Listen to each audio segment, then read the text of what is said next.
Well, in the comments on my last video,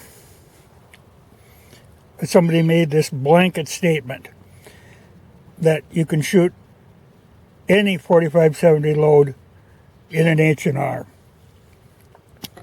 And that's simply not true.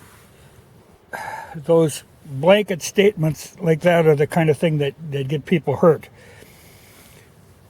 The lockup on an H&R is not strong enough to handle the real high-powered loads. I know. I've shot this for a long time.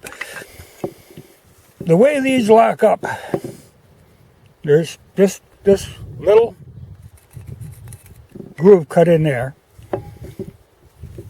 and there's a toggle here that goes into that, and that's all that locks it up.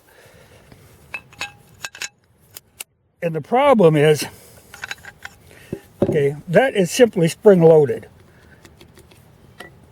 You know, if you have it and the hammer back, okay, it's locked, and you couldn't actually even open it. But the minute that hammer gets forward, it releases that lock. And this thing is simply spring-loaded. So if you get a shock from a heavy round, you will find that it self-ejects.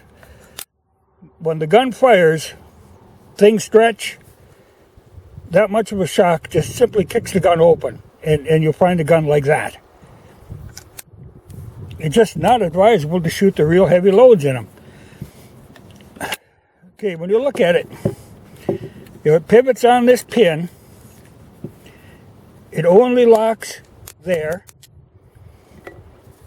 The only metal holding this whole back end on are these two thin side plates, because down here, your trigger guard, you got a big hole there.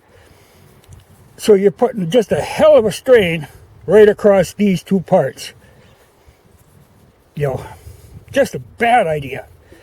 I can't stress that enough.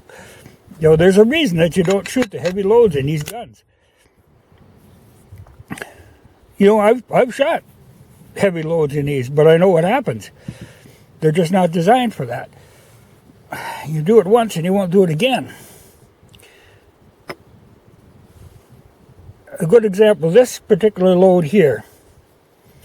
These are very unpleasant to shoot in the Marlin. They're disastrous in the H&R. But I can't believe somebody, you know, if you understand how this works and how easy it is for it to overcome that, because it isn't like it's latching in there. It's just spring-loaded, and it just runs up against this piece. You know, that's all it's holding it closed. It's not a bad design. You know, they work very well, and they're plenty strong for normal loads, but you don't go putting high-pressure loads in them. Just really, really bad idea. You just beat the snot out of it if you don't hurt yourself. You know, most of your off-the-shelf ammunition is loaded down for this kind of situation.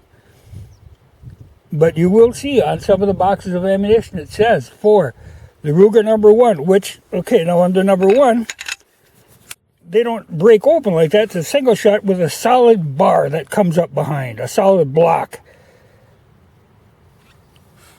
It's not this kind of a setup. You know, this is strong enough for most instances, but you don't go putting extreme pressures on them. You're just asking for trouble.